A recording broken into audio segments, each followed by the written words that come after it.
Sir இப்போ தேர்தல் அப்படின்னு சின்னம் பெரிய ஒரு விஷயம். தேர்தலில் சின்னம் வச்சு தான் பண்ண முடியும்.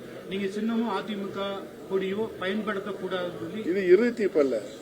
சுப்ரீம் கோர்ட்ல உச்சநீதிமன்றத்தில் வழக்கு 10ஆம் தேதி விசாரணை நடைபெறும். சார் தேர்தலில் என்ன மாதிரி கூட்டணி இப்ப நீங்க மோடி அனைத்து இந்திய அண்ணா முன்னேற்ற கழகம் உருவாக்கப்பட்ட போது மாண்புமிகு அம்மா அவர்கள் காலமாகிற வரை இருந்த நிலை மீண்டும் உருவாக வேண்டும். இந்த இயக்கம் தொண்டர்களுக்கான இயக்கமாக புரட்சித் தலைவர் அவர்கள் உருவாக்கினார்கள்.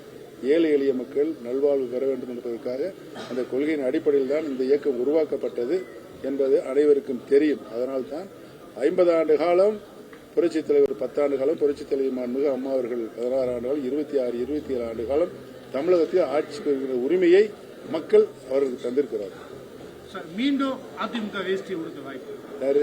மீண்டும் நீங்க அதிமுக வேஷ்டி நான் ஏற்கனவே இந்த கூட்டத்திலே சொல்லியிருக்கிறேன். எங்களுடைய உடம்பில் ஓடுகிற ரத்தம் அதிமுக ரத்தம். இந்த ரத்தத்தை யாராவது மாற்ற முடியுமா? தீர்ப்பு மூலமாக எங்களுக்கு கொடுத்திருக்க வேஷ்டியை மாற்றலாம், துண்டை மாற்றலாம், கொடியை மாற்றலாம். அப்படியே தற்காலிக தீர்ப்பாக அமைந்திருக்கிறது. ஆனால் எங்கள் உடம்பில் இருக்கின்ற ரத்தத்தை யாராலும் எதுவும் தீர்ப்பு மூலமாக மாற்ற முடியாது. வருகிற நாடாளுமன்ற தேர்தலில் 40 தொகுதியிலும் நீங்க சார்ந்த கூட்டணி இது இந்திய அரசினை யார் தலைமை தாங்கி நடத்தப் போகின்ற தேர்தல். இந்த தேர்தல் இந்த நாட்டுடைய தேசிய கட்சிகள் தான் நாட்டை ஆள முடியும் என்ற ஒரு சூழ்நிலை நம்முடைய இந்தியாவில் இருக்கிறது. தேசிய கட்சிகளாக 2 முறை வென்று 10 ஆண்டு காலம் ஒரு சிறப்பான ஆட்சியை மாண்புமிகு பாரத பிரதமர்கள் நாட்டு மக்களுக்கு தந்திருக்கிறார்கள். அந்த அடிப்படையில் பல்வேறு திட்டங்கள் தமிழகத்திற்கு நிறைய திட்டங்கள் தந்திருக்கிறார்கள். அந்த அடிப்படையில் மீண்டும் மாண்புமிகு பாரதிய ஜனதா கட்சியினுடைய தலைவர் திரு நரேந்திர மோடி தான் நாட்டுடைய பிரதமராக வர வேண்டும் என்பதன் கொள்கையின் அடிப்படையில் தான் நாங்கள் அவருக்கு ஆதரவு தந்திருக்கிறோம். பாஜக கூட்டணி தயாராயிட்டீங்க. பாஜக கூட்டணி இப்ப இல்ல தம்பி, இப்ப இல்ல. 10 ஆண்டுகளை தொடர்ந்து நடைபெற்ற தேர்தலில் கூட நாங்கள் அவங்களுக்கு தானே ஆதரவு கொடுத்துட்டு இருக்கிறோம். எந்த இடத்துலயும் சிறுபான்மையின மக்களுக்கு பாதிப்பு எங்கேயும் இல்லையே, பாதுகாப்பான தான் இருக்காங்க. இன்னைக்கு பாத்தீங்கன்னா யூபியிலே நிலைமை மாறிடுச்சு இல்ல. சிறுபான்மை மக்கள் அவருக்கு ஆதரவான நிலை எடுத்திருக்கிறார்கள். இல்லைன்னா அவ்வளவு வெற்றியை பெற முடியாது. நீங்க பகிரங்கமா அதிமுக பாஜகவுக்கு ஆதரவு தெரிவித்து வர்றீங்க. தார்மீக ஆதரவு, நிபந்தனையற்ற ஆதரவு தெரிவிச்சிருக்கீங்க. ஆனா அது கூட்டணி சம்பந்தமான சில பேச்சுவார்த்தைகளை உங்களை இன்னும் பாஜக புறக்கணிக்கிற மாதிரி நடந்தது. இந்த நிமிடம் வரை என்னோட பேசிக் கொண்டிருக்கிறார், தொடர்பில் இருக்கிறார். தயவுசெய்து இவர் கொஞ்சம் ரெஸ்ட் கொடுத்து நீங்க யாராவது கேள்வி அவரே ஃபுல்லா ஆக்கிரமிப்பு பண்ணிருக்காரு. தலைவரா இருக்காரு, தலைவரா இருக்காரா?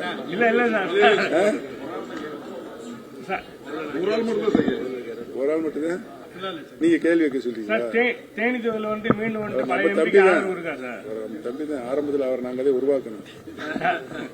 தேனி தொகுதியில் பழைய எம்பி ரவீந்திரநாத் அண்ணனுக்கு மீண்டும் ஆதரவு இருக்கா? பொறுத்திருந்து பாருங்க.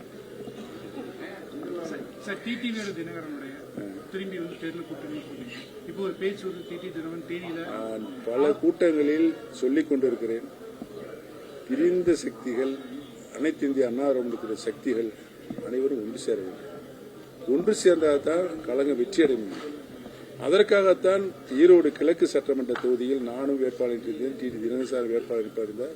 திரு அண்ணாமலை சார் அவர்களிடம் தொடர்பு கொண்டு இது கொங்கு பெல்ட்டாக இருப்பதனால் வெற்றி அவருக்கு இரட்டைலை நின்றுச்சுன்னா, தனியாக இருந்துச்சுன்னா, உங்களுடைய ஆதரவு இருந்துச்சுன்னா வெற்றி பெறக்கூடிய சூழலை உருவாகும் என்று எங்களிடம் சொல்லிக் கொண்டது. அவ்வளவு தூரம் பெரிய ஒரு தமிழ்நாட்டின் பாரதிய ஜனதா கட்சி தலைவர் நேரடியாக பார்த்து சொல்லுகிறார் என்று நானும் வாபஸ் அண்ணன் டிடி தினகரன். என்ன நடந்தது?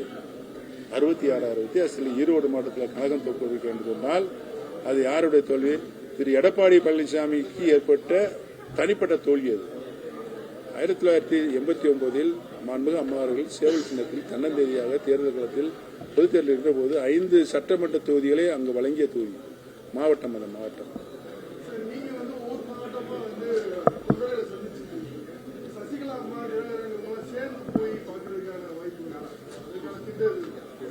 நான் இந்த தொண்டர்களை அவர் ஒரு கட்சி இயக்கத்தை நடத்திட்டு இருக்காருங்க. ஆனா ஒரு இணக்கமான சூழல் ஏற்பட்டு இருக்கிறது. நானே அவர் வீட்டுக்கு சென்று சந்திச்சு 2 பேருமே பேட்டி கொடுத்துட்டு இருக்கிறோம். சாதகமான பதிலையும் சொல்லிக் கொண்டு இருக்கிறோம். மாண்புமிகு அம்மா அவர்களையும் தொடர்பு கொண்டு பேசிக் கொண்டுதான் இருக்கிறேன். சார் இந்த சிஏ சட்டத்துக்கு யாரு அவர் எங்க பேச்சுவார்த்தை கூட போறாரு? அவரு 1% கூட வாய்ப்பு இல்லைன்ட்டார்லங்க. இல்லைன்ட்டார்ல. உங்களை கேள்விகள் அப்படி எதுவும் தெரியுதா உங்களுக்கு? தவழ்ந்து காலில் விழுந்து ஒத்துக்கிறோம் அண்ணன் காலில். அந்த மாதிரிலாம் அநாகரிகமா நம்ம நடந்துக்கலாம். சொல்லுங்க. அந்த சிஏ சட்டத்துக்கு வந்துட்டு ஓபிஎஸ் அவர்கள் கட்டுப்போய் இது அவரோட வற்புறுத்தலின் பேர்ல தான் கையெழுத்து போட்டேன் அப்படின்னு சொல்லிட்டு அவர் தானே எம்பிகளை சொல்லி அனுப்பிச்சு விட்டாரு. எடப்பாடி பழனிசாமி வீட்டில் தான் மீட்டிங் நடந்துச்சு. இப்ப எது வேணாலும் பேசலாம்னு பேசுறாரு. நிலைமைக்கு தகுந்த மாதிரி இப்ப பேசுறாரு.